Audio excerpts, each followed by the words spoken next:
Hello again, and welcome to another episode on spiritual self care, where Father TJ talks to his cell phone and puts the video up on the YouTubes.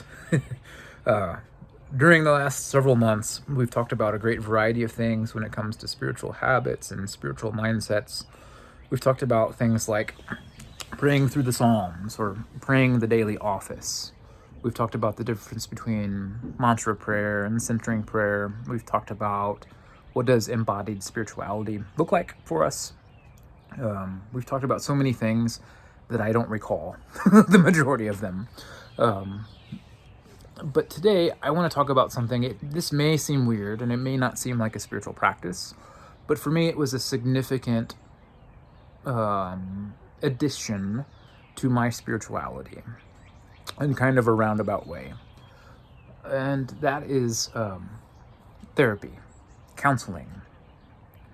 I had never been to therapy or seen a counselor all of my life until I started my ordination process to the priesthood.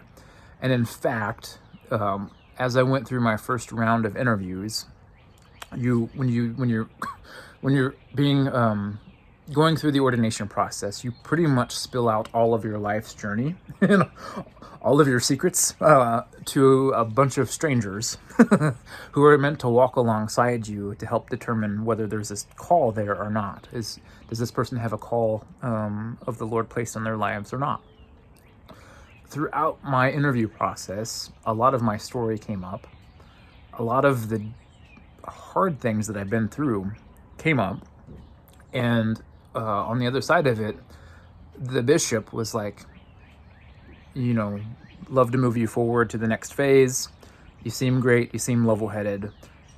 You've never been to counseling though, right? You've never been to therapy. And I never had.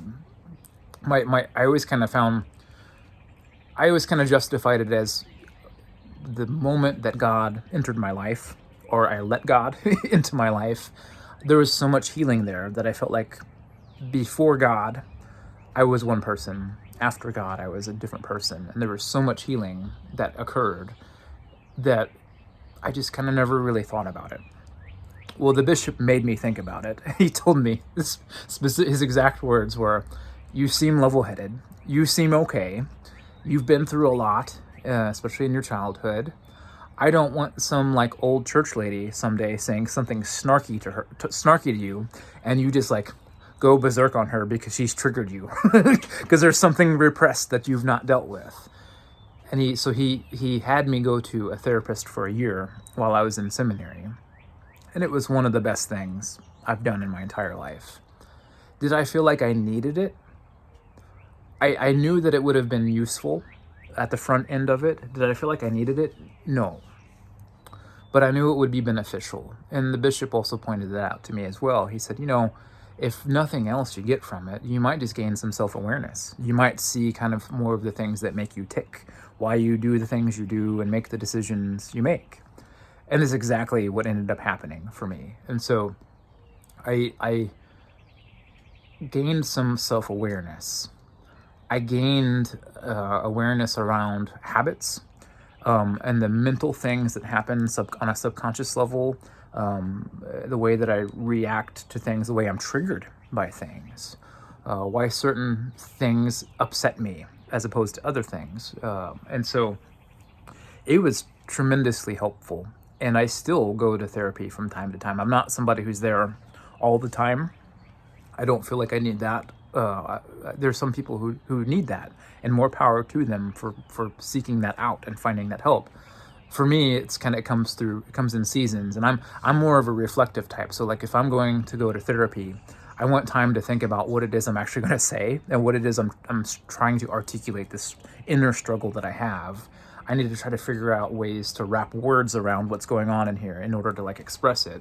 And I've done it before. I've gone to therapy sessions and I knew I was struggling with something deep down, but I didn't know how to express it, and I didn't get as much out of it.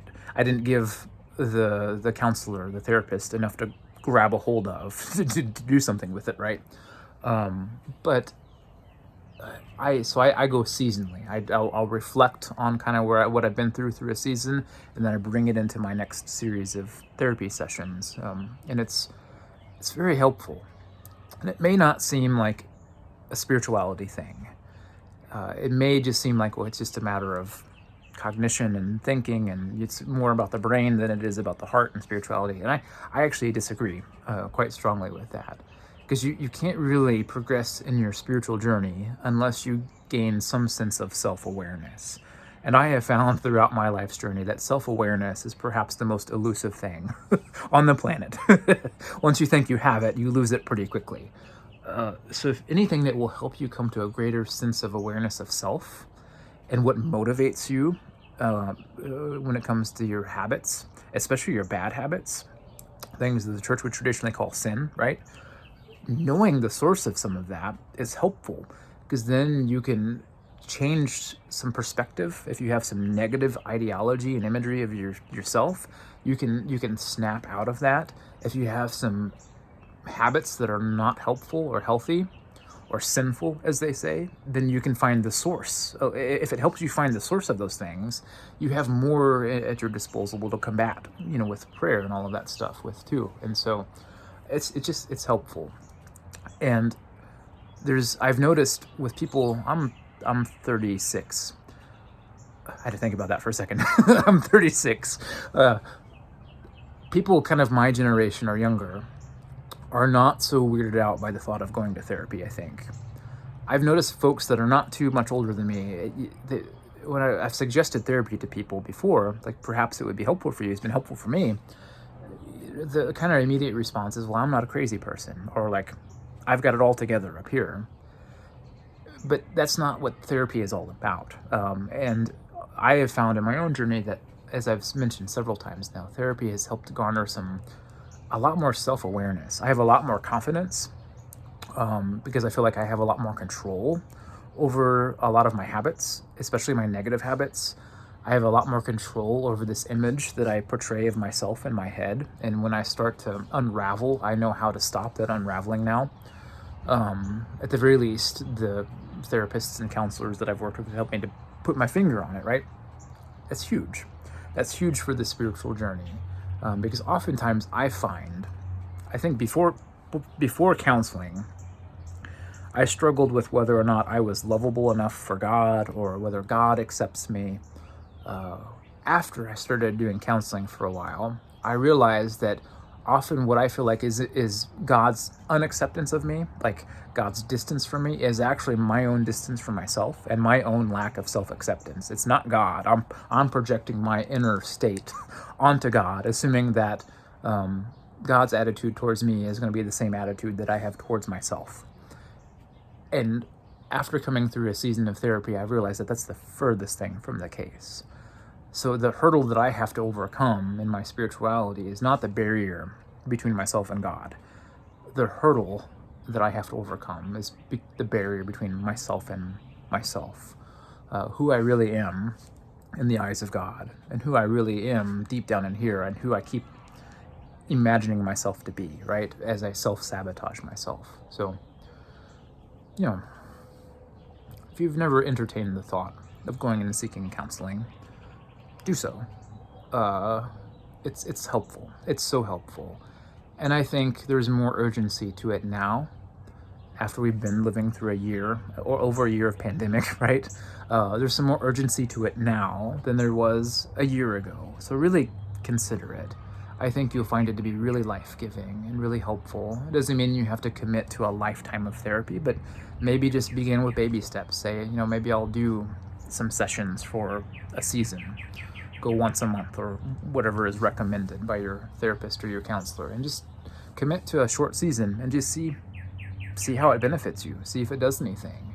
See if it works. And if not, that's okay too. You tried, and you realized it wasn't for you, but you might check it out and realize this is actually really powerful. And not just powerful for my mental well-being, but also powerful for my spiritual well-being as well. Yeah. Thank you again for tuning in this week. I'll see you next week. Peace.